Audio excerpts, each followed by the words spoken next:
En las colinas al sur de San Francisco, tras unas rejas de hierro forjado y bajo robles centenarios, se encuentra una de las residencias más hermosas de Estados Unidos. Filoli.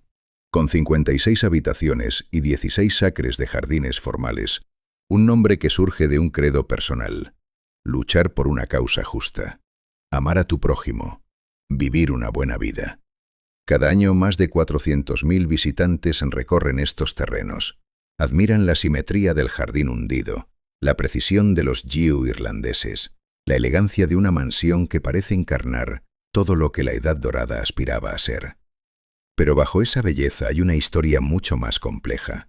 Al hombre que construyó Filoli lo llamaron ladrón y sinvergüenza en el periódico de su propia ciudad. Controlaba el suministro de agua de San Francisco en su momento de mayor desesperación. Amasó su fortuna con el trabajo de hombres que echaban turnos de 10 horas a 3.000 pies bajo tierra. Y sin embargo, ese mismo hombre recibió una condecoración del gobierno francés por su labor humanitaria durante la Primera Guerra Mundial. Herbert Hoover lo elogió como uno de los mejores ciudadanos de América. Puso a su finca el nombre de ideales de justicia y amor. Esta es la historia de William Bowers Bourne II, un hombre lleno de contradicciones, constructor de un paraíso sobre agua robada, y la herencia que dejó. Suscríbete y dale like a este vídeo si te gusta mi contenido. Ahora vamos a sumergirnos en ello. Capítulo 1. El suicidio en Nob Hill. La historia de Filoli no arranca con la construcción, sino con la destrucción.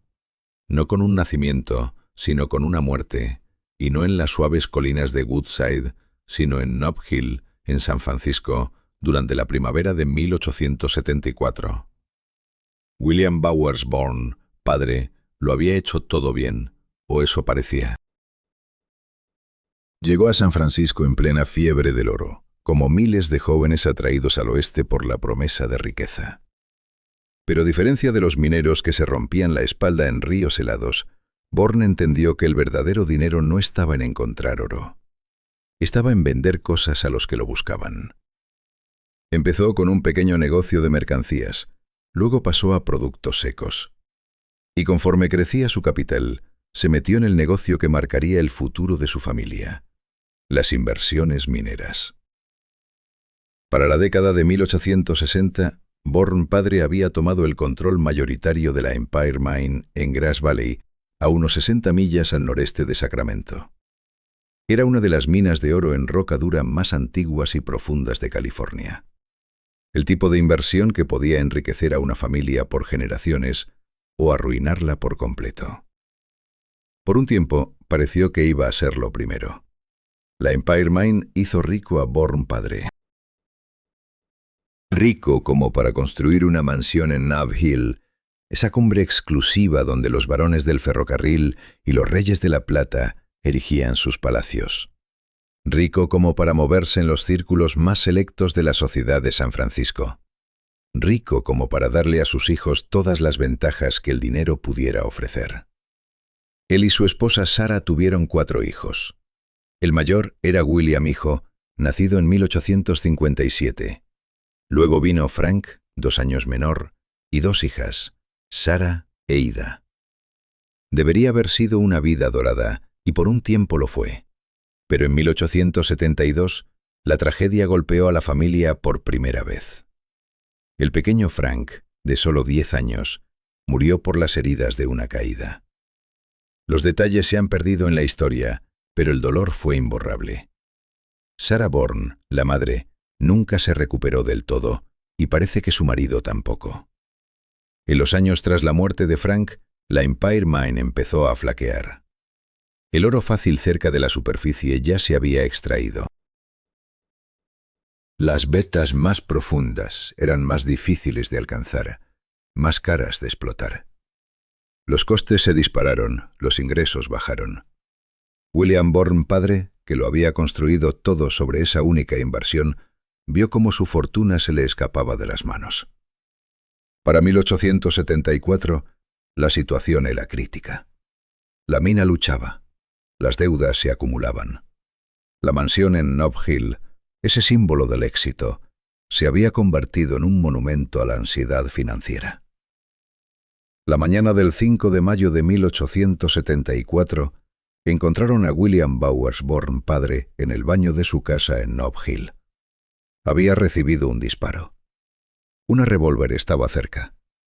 El San Francisco Chronicle lo reportó como suicidio.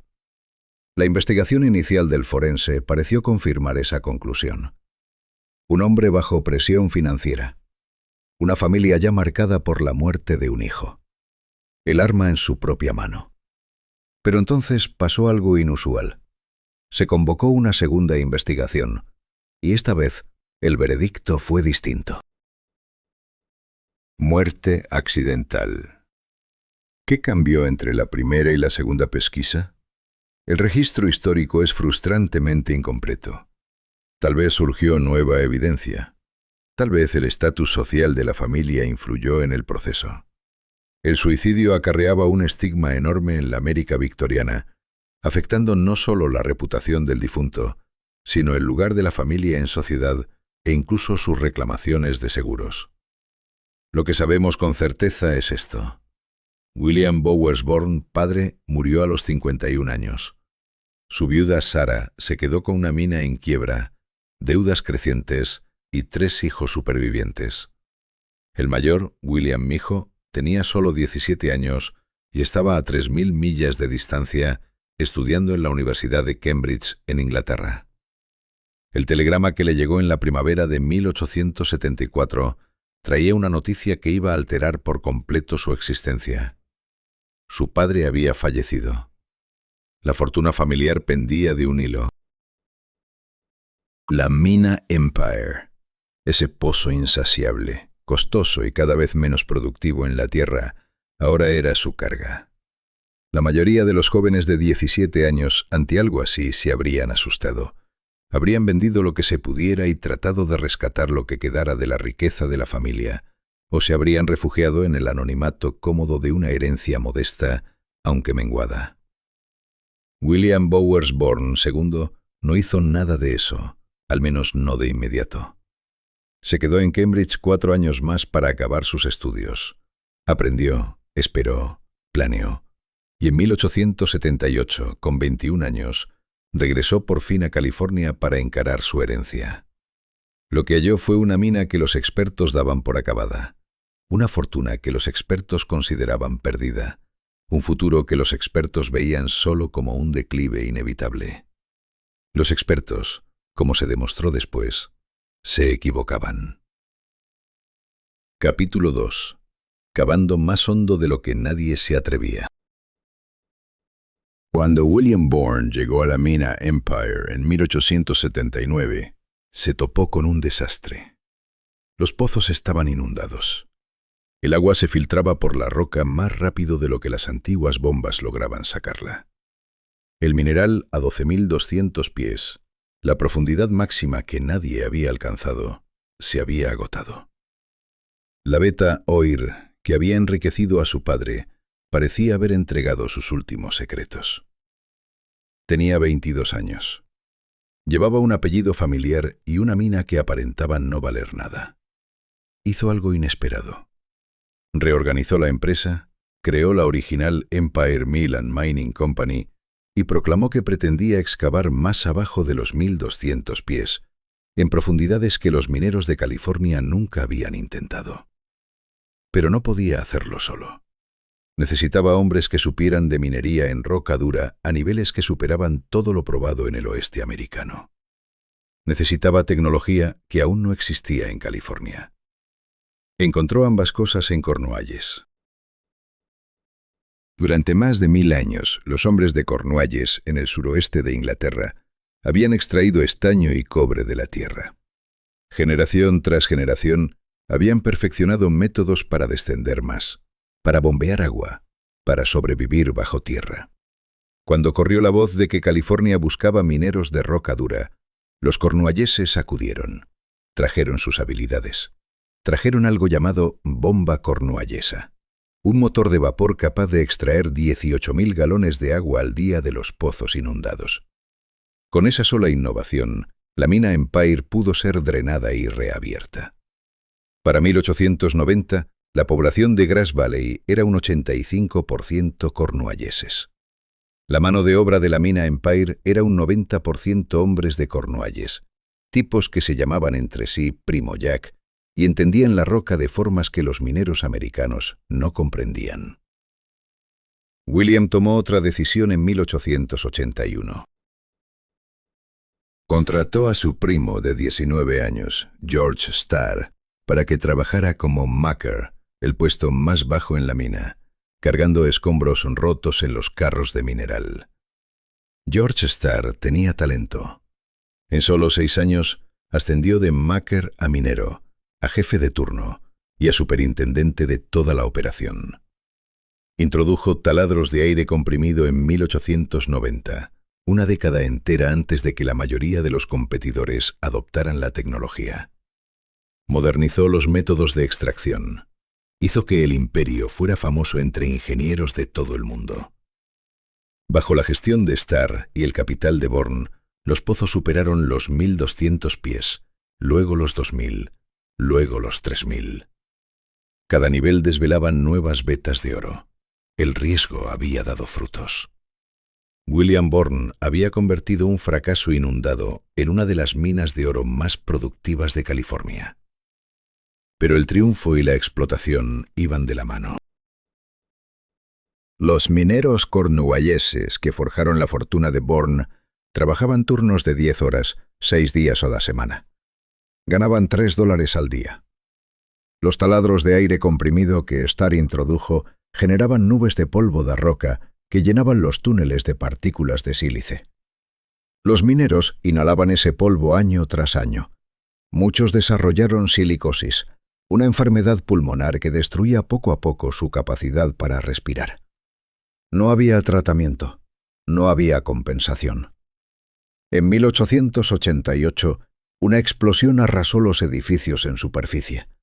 Murieron 2 hombres. La deflagración destruyó la herrería y el taller de carpintería, dañó el principal cabrestante y rompió todas las ventanas del molino. El desastre provocó la primera sindicalización laboral en Grass Valley. Las tensiones entre trabajadores y dirección se prolongarían durante décadas. En 1907, los mineros hicieron huelga por una jornada de 8 horas. En 1919, volvieron a parar por un aumento de $1 al día.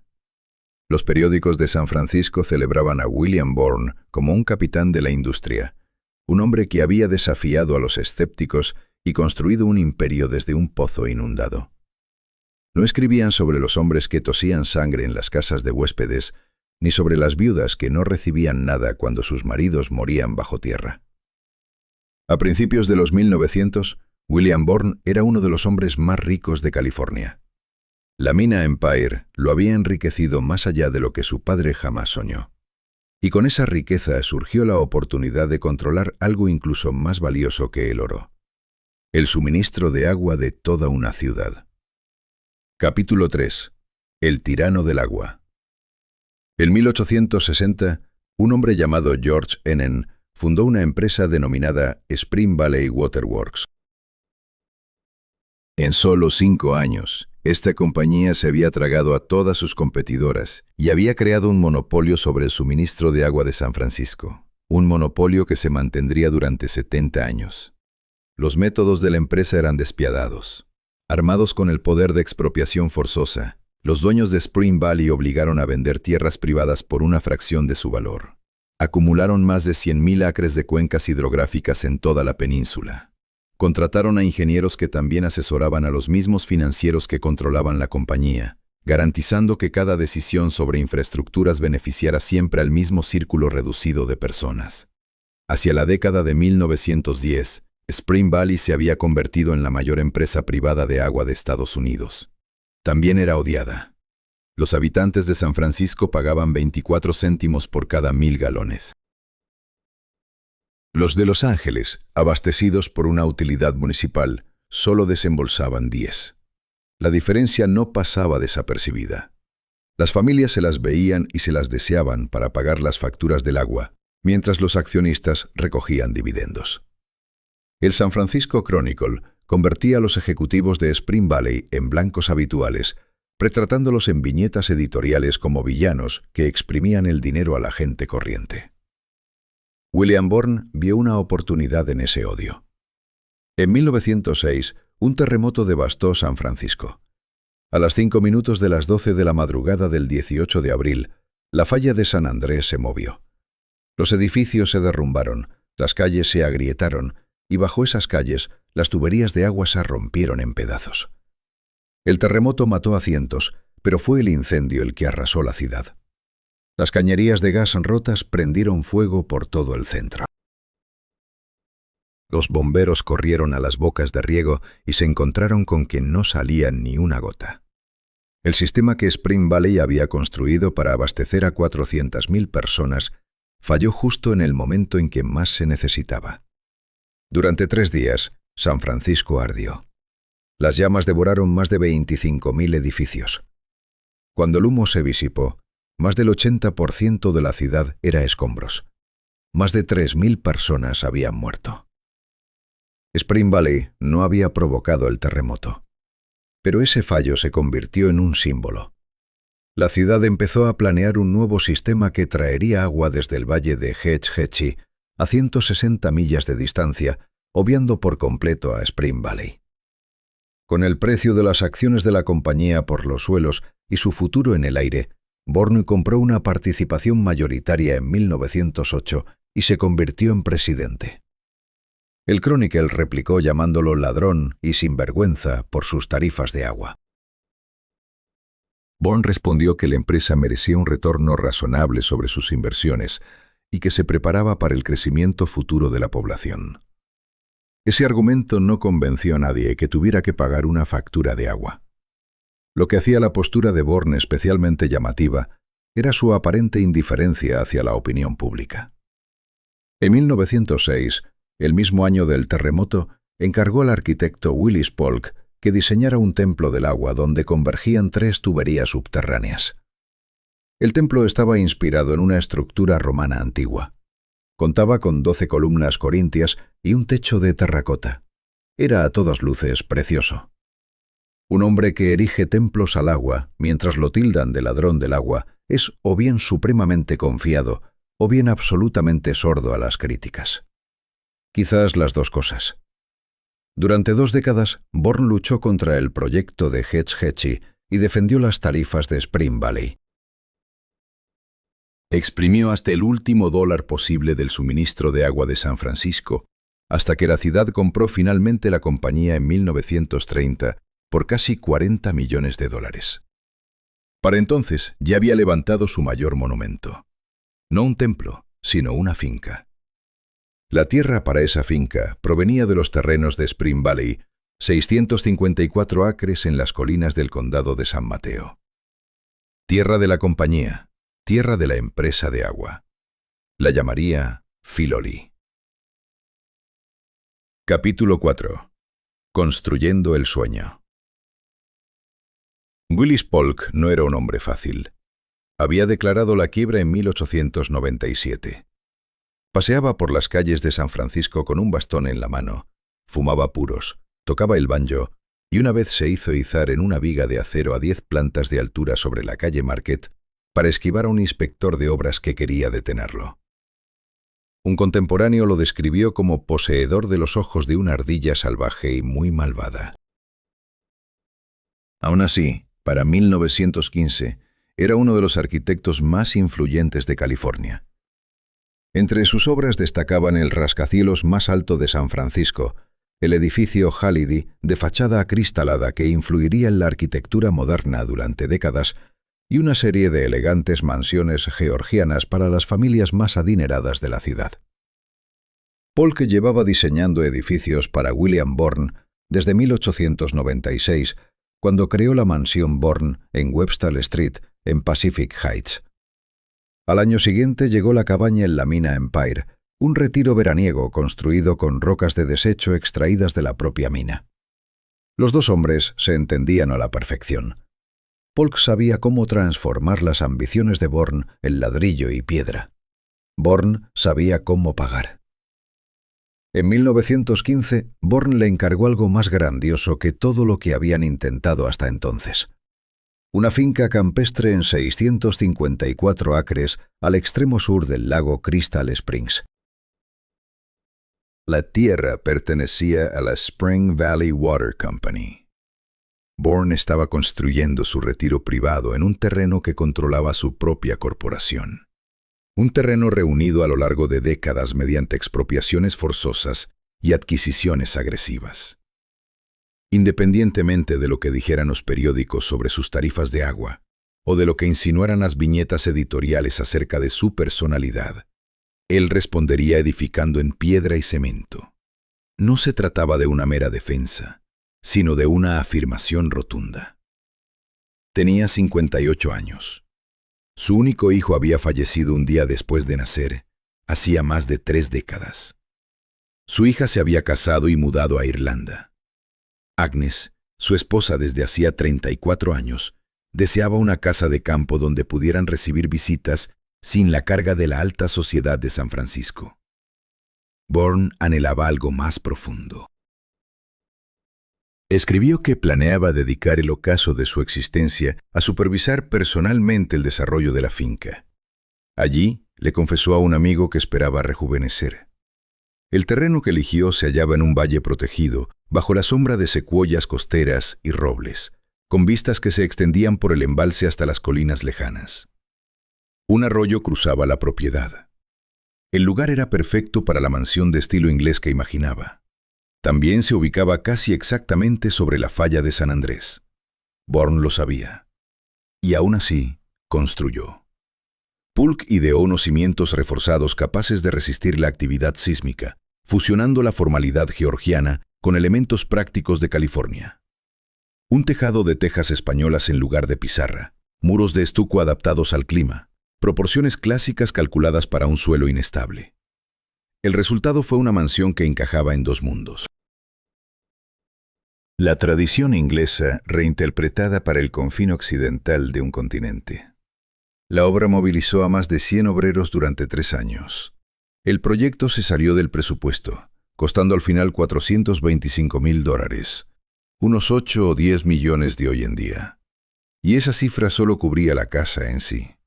Cuando los Bourne se instalaron por fin a finales del otoño de 1917, el edificio albergaba 56 habitaciones, 10 dormitorios principales, 17 chimeneas, alojamientos para 14 criados, un salón de baile pensado para conciertos y un vestíbulo transversal que marcaba el eje en torno al cual se organizaba todo lo demás.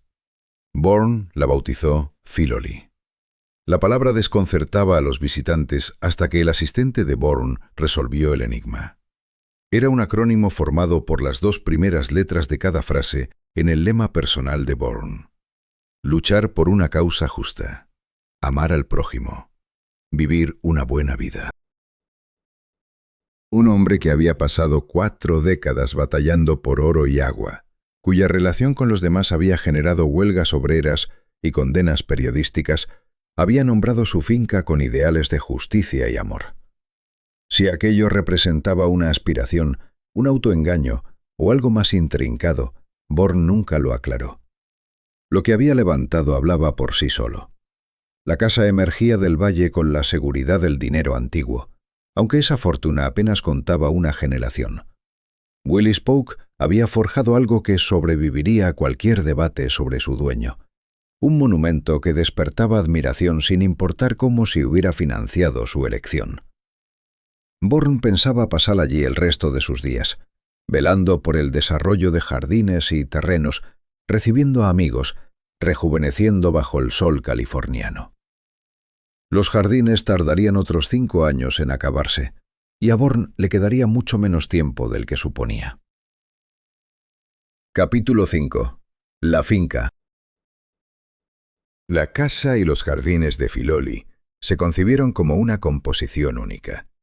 Willis Polk orientó la mansión para que su eje principal atravesara el edificio y se prolongara en el paisaje exterior, donde los jardines bajarían por la suave pendiente en una sucesión de espacios al aire libre.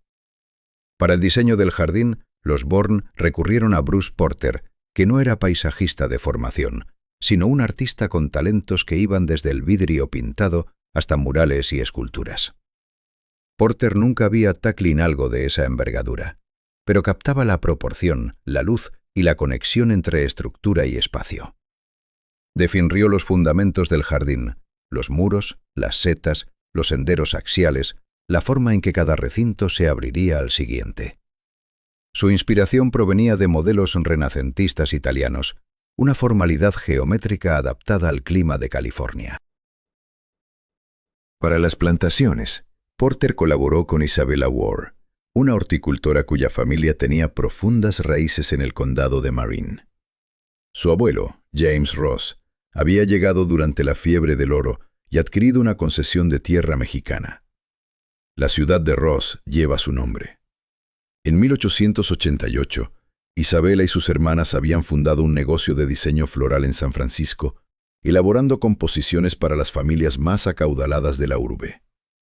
Ella comprendía el color, la estacionalidad y las exigencias específicas de clientes que demandaban la perfección. En Filoli, convirtió la visión estructural de Porter en plantas vivas, escogiendo especies y definiendo los esquemas cromáticos que caracterizarían cada recinto ajardinado. Los trabajos avanzaron entre 1917 y 1922. Al completarse, los jardines formales abarcaban 16 acres. El primer gran espacio bajo la casa era el jardín hundido.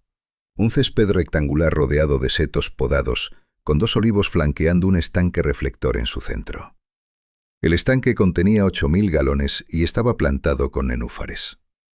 En las mañanas serenas, la casa parecía duplicarse, una alzándose de sus cimientos, la otra invertida en las aguas debajo. La ironía no necesitaba ninguna aclaración.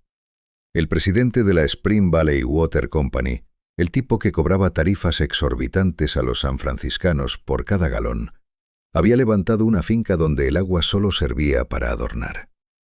El estanque reflectante no tenía ningún uso práctico. Las fuentes que se añadirían más adelante tampoco lo tenían. El riego que mantenía los céspedes verdes durante los veranos secos de California no tenía más propósito que mostrar lo que se podía lograr con un acceso ilimitado al agua. Más allá del jardín hundido, el paisaje se desplegaba en espacios bien definidos. El jardín amurallado con sus parterres geométricos dispuestos en torno a un eje central. El jardín de la Catedral de Chartres, bautizado así por los setos podados para imitar la forma de las ventanas góticas. El jardín boscoso, donde las plantaciones cultivadas cedían paso a los robles nativos.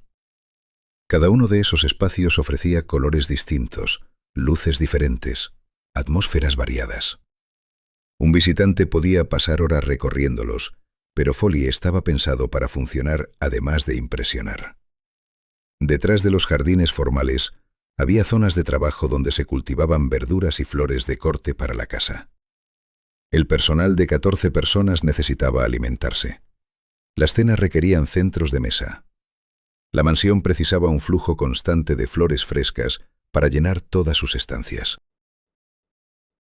Isabella Ward supervisaba estos aspectos prácticos con el mismo cuidado que dedicaba a las exhibiciones ornamentales.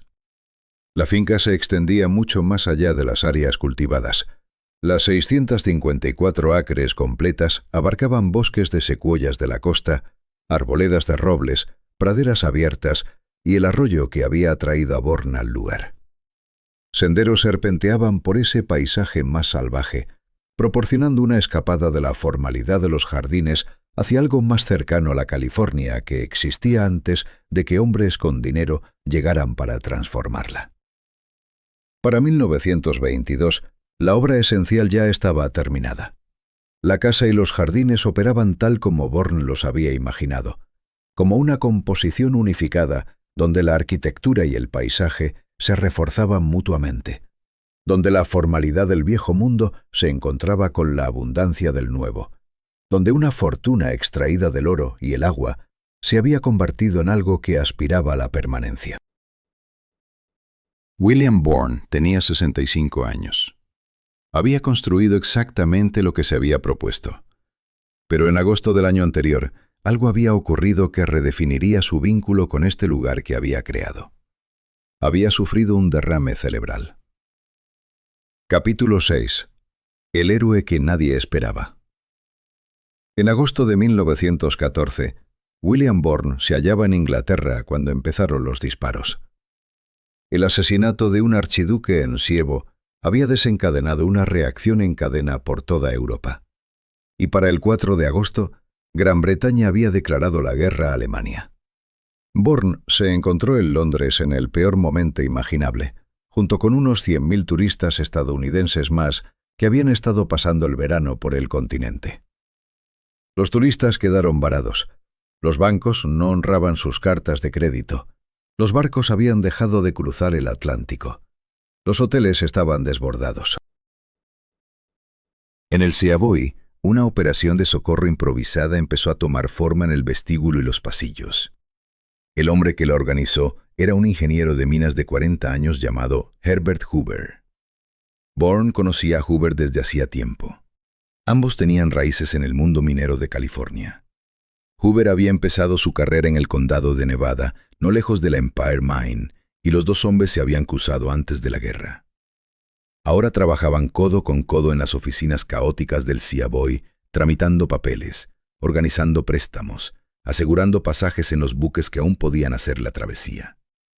Bourne llamó a Hoover el americano más grande vivo en ese momento. La opinión resultó profética. Hoover acabaría liderando la comisión de socorro en Bélgica, sirviendo como administrador de alimentos bajo Wilson y finalmente convirtiéndose en presidente. Una vez superada la crisis inmediata, Bourne regresó a California.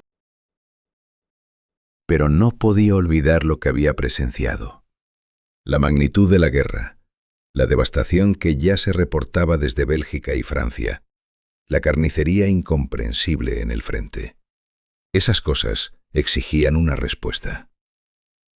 La política oficial de Estados Unidos era la neutralidad. Bourne pensaba que eso era un error. Reunió a sus amigos adinerados, miembros del Pacific Union Club, hombres con recursos e influencia, y formó una organización llamada Friends of France. William H. Crocker se unió. Lo mismo hizo Porter Garnett. El grupo recaudó fondos para el socorro humanitario y presionó abiertamente por la intervención estadounidense. En noviembre de 1915, en la Exposición Internacional Panamá-Pacífico, la gran feria que había ayudado a financiar para celebrar la recuperación de San Francisco tras el terremoto, pronunció el discurso principal en una ceremonia en honor a Francia. El hombre al que el crónico le había llamado ladrón y sinvergüenza se plantó ante miles de personas y gritó una pregunta. ¿Está América neutral? La multitud rugió de vuelta. No. Fue un momento extraordinario. Allí estaba un capitalista que había ganado fortunas con el monopolio, cuya compañía de agua cobraba tarifas premium a los sanfranciscanos, cuyos mineros trabajaban turnos largos bajo tierra, y se posicionaba como campeón de la justicia internacional. Los mismos periódicos que antes lo habían tildado de varón ladrón, ahora cubrían sus discursos con agrado. Bourne no se limitó a dar charlas. Junto al profesor Charles Mills Gay, de la Universidad de California, ayudó a fundar la Liga Americana de California para respaldar la causa aliada. Pero su aporte más importante fue facilitar que jóvenes se alistaran en la guerra. El Servicio de Campo Americano buscaba conductores voluntarios de ambulancias, estudiantes universitarios que manejarían vehículos Ford en el frente, recogiendo a los soldados heridos desde el campo de batalla hasta las estaciones de socorro. Esos voluntarios requerían financiación. Tenían que costear su propio equipo y gastos antes de que el ejército los aceptara. Joseph Houston Eastman, un estudiante de Stanford, empezó a organizar el reclutamiento en el campus. Su hermano Samuel trabajaba para Bourne en San Francisco. Cuando Joe solicitó ayuda para costear a los voluntarios, Bourne accedió.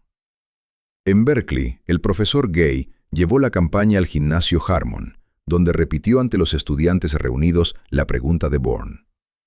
¿Es América neutral? Ese día, 110 jóvenes se ofrecieron.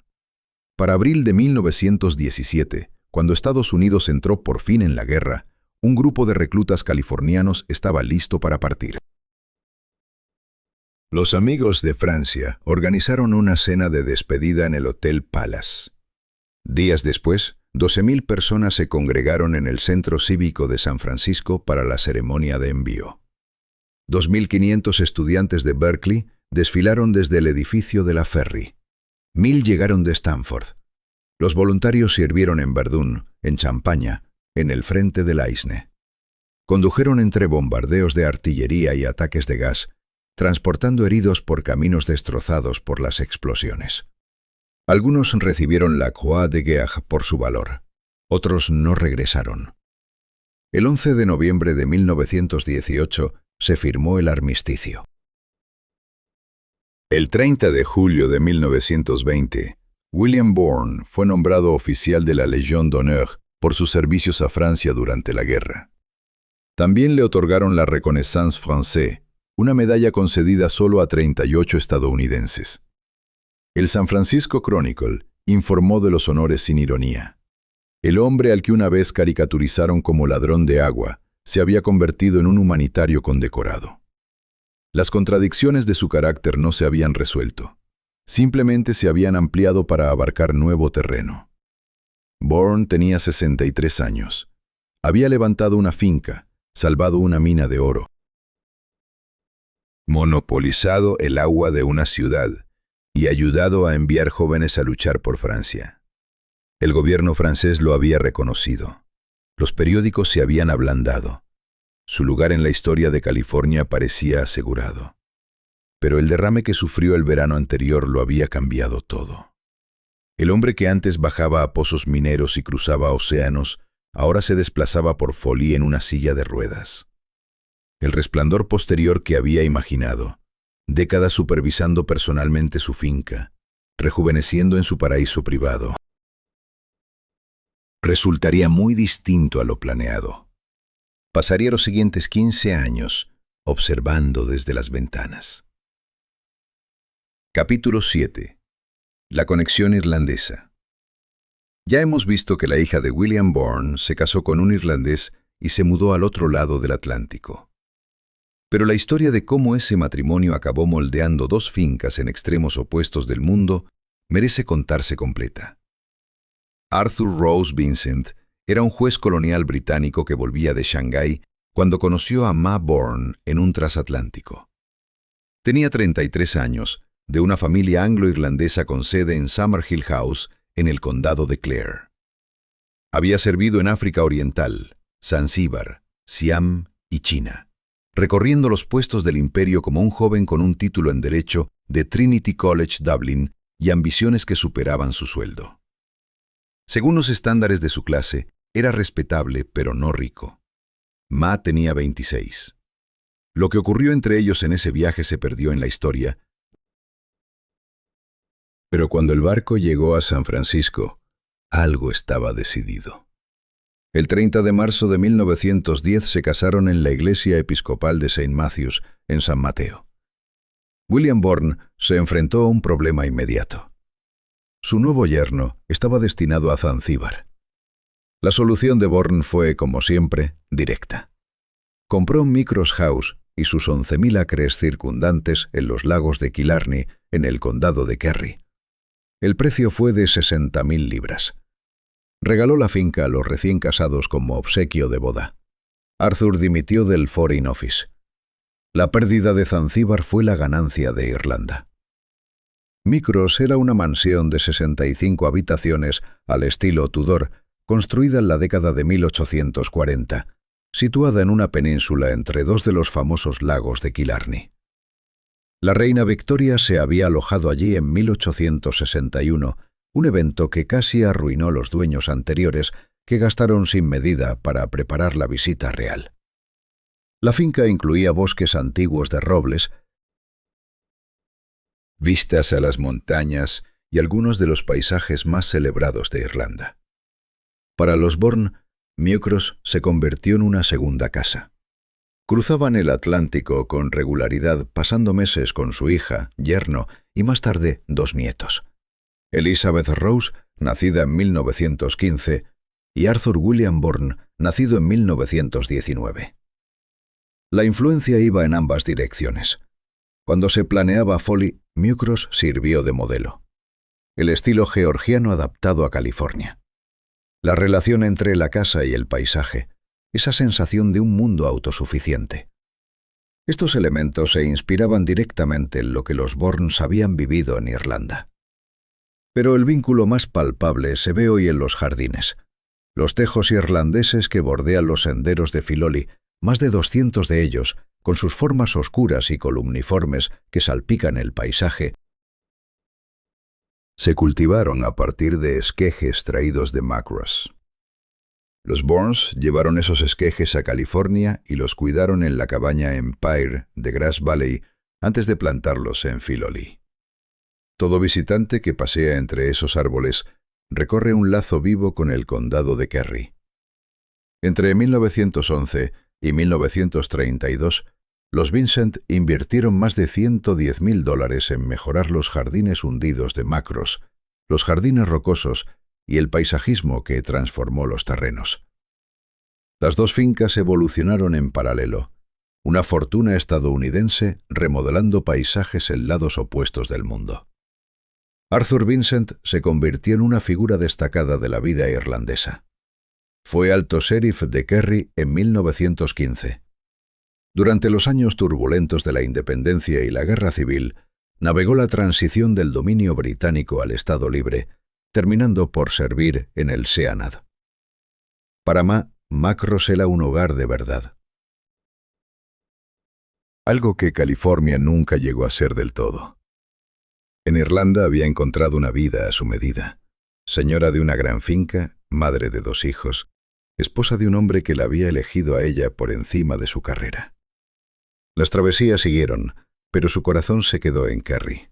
Tenía 46 años en febrero de 1929, cuando embarcó en un barco rumbo a California para visitar a su padre. No sobrevivió al viaje. Capítulo 8. El prisionero del paraíso. El derrame llegó sin aviso. Un momento, William Bourne estaba en la cabaña Empire de Grass Valley, la casa que Willis Polk le había construido décadas antes, rodeado de la mina que le había dado su fortuna. Al siguiente, yacía en el suelo, con el cuerpo que ya no respondía a sus órdenes. Era agosto de 1921. Bourne tenía 64 años. Sobrevivió, pero el daño fue grave. Un segundo derrame llegó en octubre de 1922, y después de eso, no hubo posibilidad de recuperación.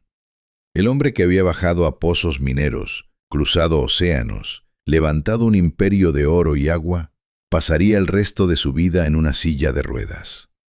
Bourne era un hombre orgulloso. No soportaba la idea de que lo vieran en su estado menguado. En Filoli, los jardineros recibieron instrucciones claras. Cuando el señor Bourne paseaba en silla por los terrenos, debían esconderse. El personal aprendió a desaparecer entre setos y detrás de muros al oír el chirrido de la silla acercándose. El amo de la finca se había vuelto invisible incluso en su propia propiedad.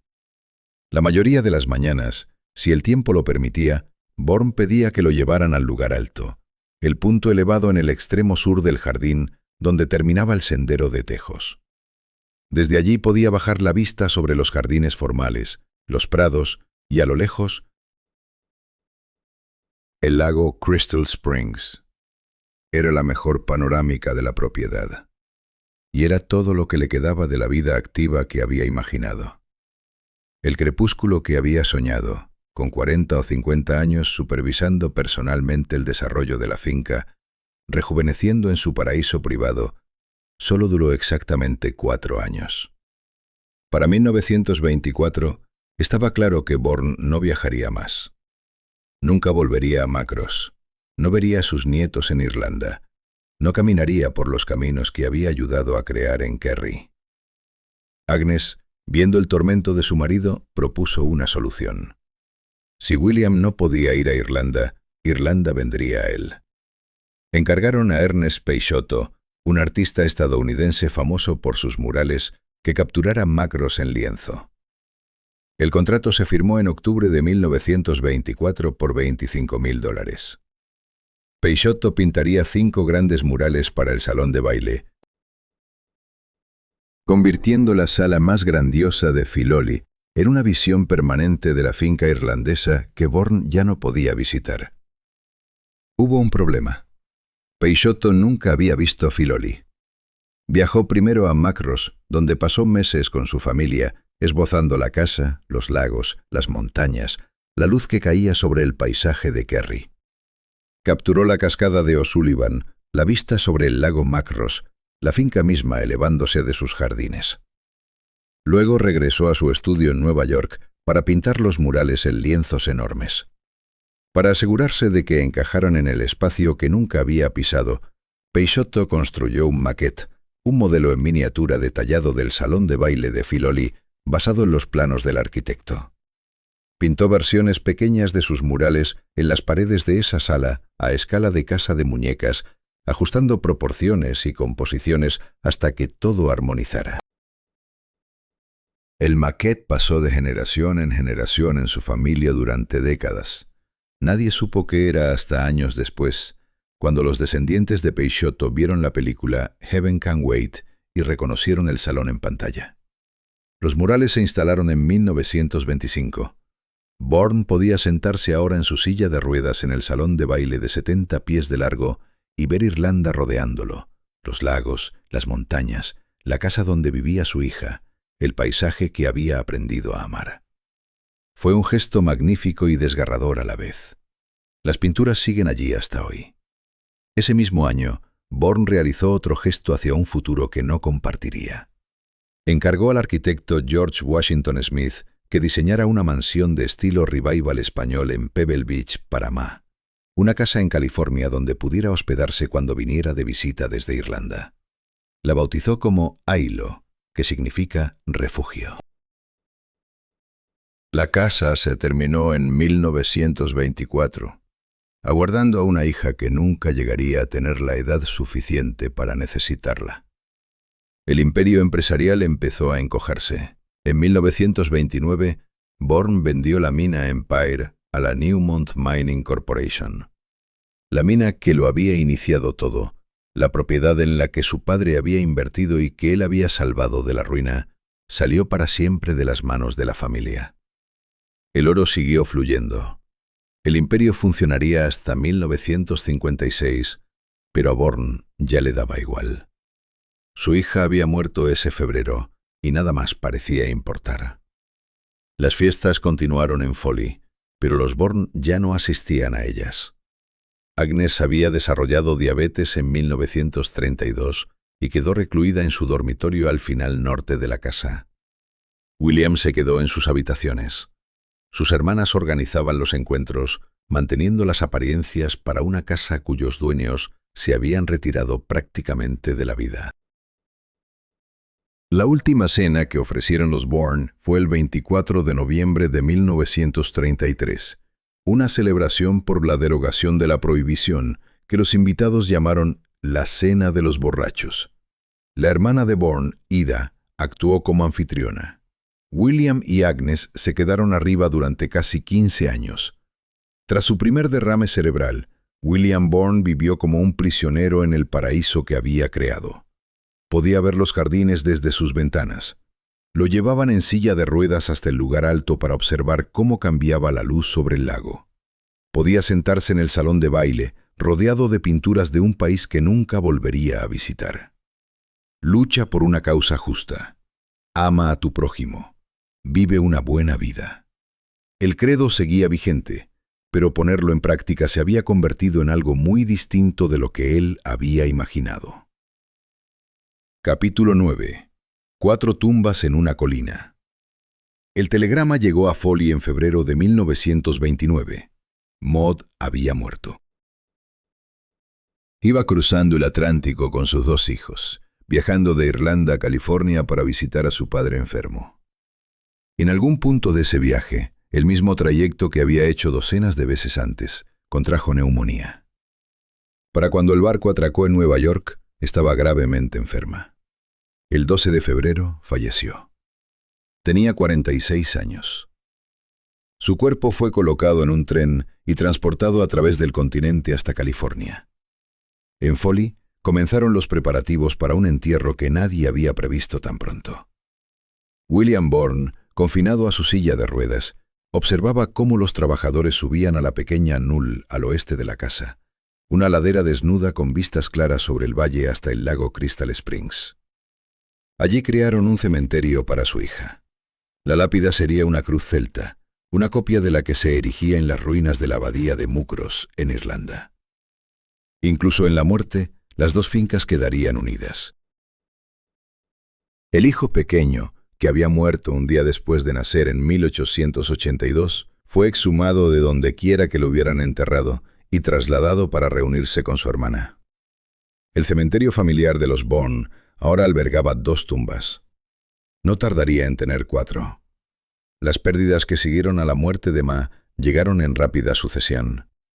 En cuestión de meses, Bourne vendió la mina Empire a la Newmont Mining Corporation.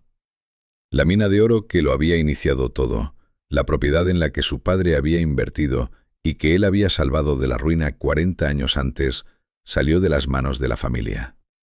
Al año siguiente, la ciudad de San Francisco compró por fin la Spring Valley Water Company, el monopolio que Bourne había controlado durante 2 décadas, fuente de tanta riqueza y tanta crítica.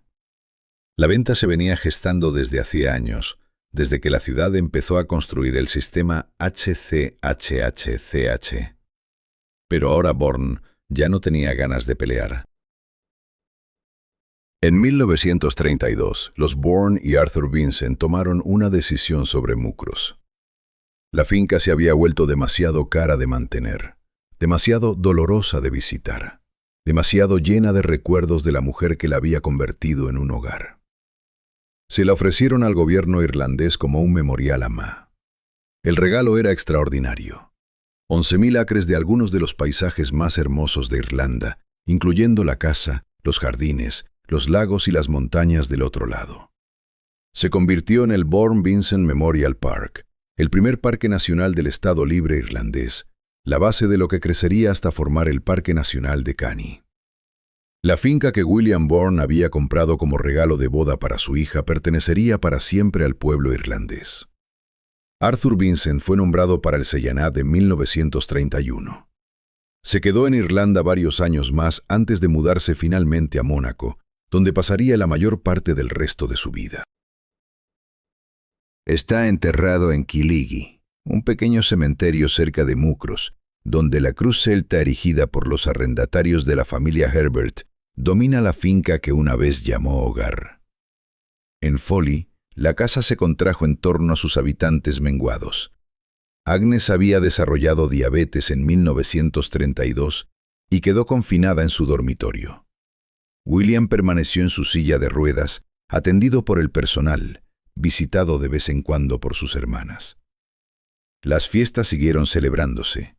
Su hermana Ida hacía las veces de anfitriona, pero los Bourne ya no volvían por allí. Se habían apartado de la vida en la casa que ellos mismos habían levantado. El 3 de enero de 1936, Agnes Moody Bourne falleció en Foley. Tenía 75 años. Llevaba casada con William 54 años desde aquella ceremonia en Yonkers en 1881, cuando los dos eran jóvenes y el porvenir parecía infinito. William le sobrevivió 6 meses. El 5 de julio de 1936 murió en Filoli con 79 años. Había visto morir a su hijo, a su hija y a su esposa. Contempló cómo se desmoronaba su imperio, con la mina vendida, la compañía de aguas enajenada y la finca irlandesa regalada. Pasó sus últimos 15 años como un prisionero en el paraíso que había creado, sin poder andar, sin capacidad para viajar, limitado a quedarse en su silla de ruedas mirando los jardines y el lago que se extendía más allá. Lo enterraron en la colina junto a Agnes y al hijo pequeño, que nunca tuvo oportunidad de vivir. La cruz celta, réplica de la del monasterio de Muckross, velaba por todos ellos. Lucha por una causa justa. Ama a tu prójimo.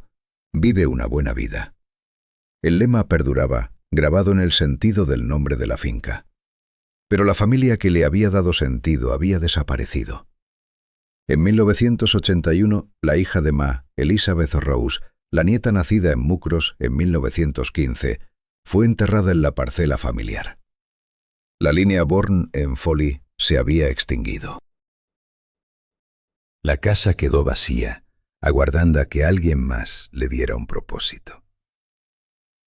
Capítulo 10. El regalo. La casa no estuvo vacía más que unos meses. A finales de 1936, un periódico de San Francisco daba cuenta de una transacción inmobiliaria extraordinaria. William P. Roth, presidente de la compañía de navegación Matson, y su esposa Lurleen habían comprado Foley por $225,000. Los Roth formaban parte de las pocas familias del área de la bahía que podían permitirse una compra así. La depresión había arrasado con la mayoría de las antiguas fortunas, pero los Matson eran magnates del transporte marítimo y ese sector había resistido. Lurleen Matson Roth era hija del capitán William Matson, un inmigrante sueco que había levantado una de las flotas mercantes más grandes del Pacífico. La habían nombrado en honor a uno de los barcos de su padre, un bergantín llamado Lurleen, que en su día transportaba mercancías entre California y Hawái. Su esposo había ascendido hasta dirigir la empresa que el padre de ella fundó. Cuando se mudaron a Foley a principios de 1937 con sus 3 hijos, William, de 21 años, y las gemelas Lurleen y Bonnie, de 17, trajeron consigo esa misma mezcla de riqueza y ambición que había erigido la finca en primer lugar. El patrón se repetía de formas inquietantes. Al igual que William Bourne antes que él, William Roth sufriría un derrame incapacitante. El suyo llegó en 1943, y como Agnes Bourne había hecho por su marido 2 décadas atrás, Lurleen adaptó la propiedad para ajustarse a sus limitaciones. En 1946, añadieron una piscina para su rehabilitación, el mismo tratamiento que los Bourne nunca se plantearon. La piscina se convirtió en un punto de encuentro para la familia, con sus aguas azules reflejando los jardines que la rodeaban. Lurleen se volcó en los jardines con la misma pasión que había impulsado a los Bourne. Localizó a Isabella Warren, ya anciana pero aún lúcida, y la convenció para que volviera a Foley. La mujer que había contribuido a crear los jardines originales siguió asesorando sobre su ampliación hasta su muerte en 1950, con 81 años. Bajo la guía de Lurleen, los jardines se expandieron, las camelias se multiplicaron, los rododendros se extendieron por el bosque. Las azaleas florecieron en colores que los Bourne jamás imaginaron. Apareció un pabellón para tomar el té, con mosquitera. Las 16 acres de jardines formales se transformaron en una colección viva, en constante evolución. Los Roth organizaban fiestas con gran lujo. Amelia Earhart visitó en 1937 y llevó a Lurleen en un vuelo sobre la finca, solo unos meses antes de que la aviadora se perdiera en el Pacífico.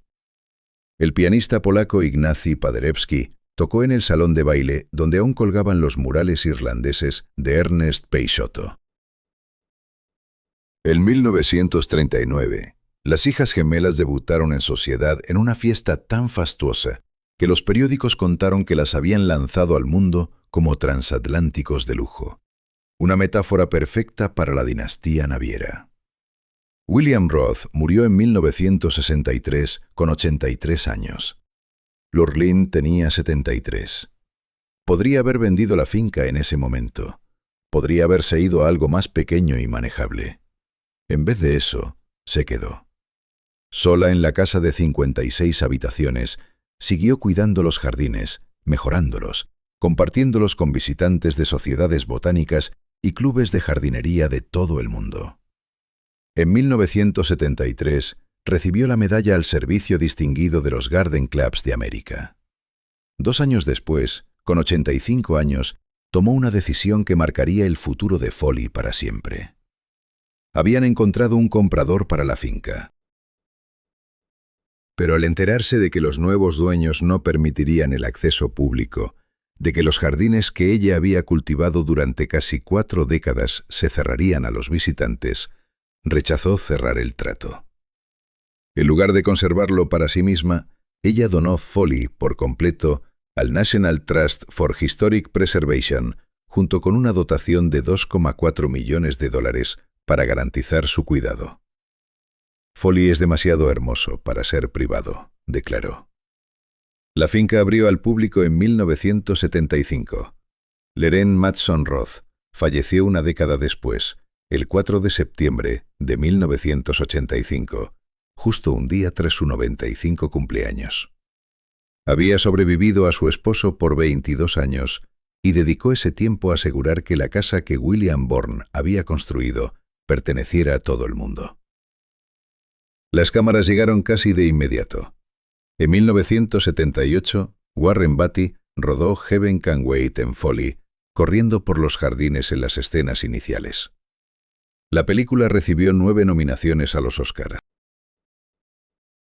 3 años más tarde, la finca apareció en los créditos de apertura de Dynasty, la telenovela televisiva que capturó el exceso de los años 80. Cada semana, millones de espectadores veían cómo un helicóptero sobrevolaba los jardines y la fachada georgiana, aunque solo la conocían como la mansión Carrington. La serie duró 9 temporadas. Luego llegaron más películas: The Joy Luck Club, The Game, The Wedding Planner. La finca que William Bourne había erigido para huir del escrutinio público se convirtió en una de las propiedades más fotografiadas de América. Hoy en día, más de 400.000 visitantes recorren los jardines de Foley cada año. Fotografían el tejo irlandés que creció a partir de esquejes traídos de Mucros. Admiran el jardín hundido con su estanque de nenúfares. Se detienen en el salón de baile bajo los murales de Ernest Pashto e intentan imaginar cómo se sentía William Bourne, postrado en su silla de ruedas, contemplando imágenes pintadas de una Irlanda que ya no podía visitar. El 15 de noviembre de 2023, el presidente Joe Biden y el presidente chino Xi Jinping se reunieron en Foley durante 4 horas de conversaciones en la Cumbre de Cooperación Económica Asia-Pacífico. Pasearon por los jardines donde los Bourne habían caminado una vez, donde los Roth criaron a sus hijos, donde Amelia Earhart había andado antes de subir a su avión y desvanecerse en la historia. La reunión se transmitió al mundo entero. Lucha por una causa justa. Ama a tu prójimo. Vive una buena vida. El credo de William Bourne perdura, grabado en el mismo nombre del lugar que creó. El imperio que levantó ha desaparecido. La mina de oro vendida, la compañía de aguas absorbida, la finca irlandesa entregada a otra nación. Su esposa, su hija y su hijo pequeño yacen enterrados en la ladera bajo una cruz celta. Pero la casa permanece, los jardines florecen, y cada año cientos de miles de personas acuden a Foley para recorrer los senderos que él trazó, sentarse en las habitaciones que amuebló, pararse donde él se paraba y mirar hacia las colinas de California. Él esperaba rejuvenecer allí. Envejeció, en cambio, observando desde su silla de ruedas cómo los años se escurrían.